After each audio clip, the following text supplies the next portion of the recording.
નમસ્કાર ખેડૂત મિત્રો, ખેડૂ બોલે ખેતરેથી યુટ્યુબ ચેનલમાં આપ સર્વ ખેડૂત મિત્રોનું હાર્દિક સ્વાગત છે।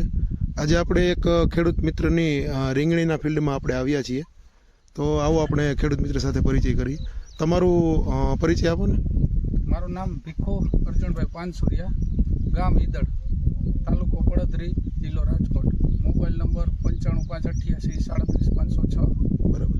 હવે તમે આ રીંગણીની અંદર તમારો પોતાનો અભિપ્રાય હતો કે તમે અમને કીધું હતું કે ભાઈ ખૂબ સારા રિઝલ્ટ મળ્યા છે, તો તમે કઈ દવાનો છંટકાવમાં શું છંટકાવ કરેલો છે? અમે આદર્શ એગ્રોના મુજબ કે ફ્લાવરિંગ માટે ટોરસ વાપરેલું છે, અને વાપરતા એનો 5-6 દિવસમાં ટૂંકમાં કહીને કે સારો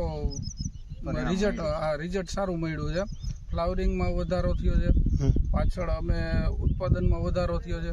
અમે 50 જબલાનો ઉતારો કરતા હતા, એના જગ્યાએ આનો છંટકાવ કરતા અમને 110 જબલાનો ઉતારો સારો મળ્યો છે। બરાબર બરાબર। તો અન્ય ખેડૂત મિત્રોને આ બાબતે તમે શાકભાજીમાં ટોરસ વાપરવા માટે કોઈ ભલામણ કરશો? ટોરસ વપરાશમાં સારું છે, એટલે વપરાશ કરવો જ જોઈએ ખરેખર, ફ્લાવરિંગમાં અને ઉત્પાદનમાં સારો વધારો થાય। તો ખેડૂત મિત્રો તમે જોઈ શકો છો, આપણા ખેડૂત મિત્રના કહેવા પ્રમાણે આ રીંગણીનું આવડું મોટું ફિલ્ડ છે, એની અંદર એમણે ટોરસનો છંટકાવ કરેલો છે અને ખૂબ સારું રિઝલ્ટ મેળવ્યું છે।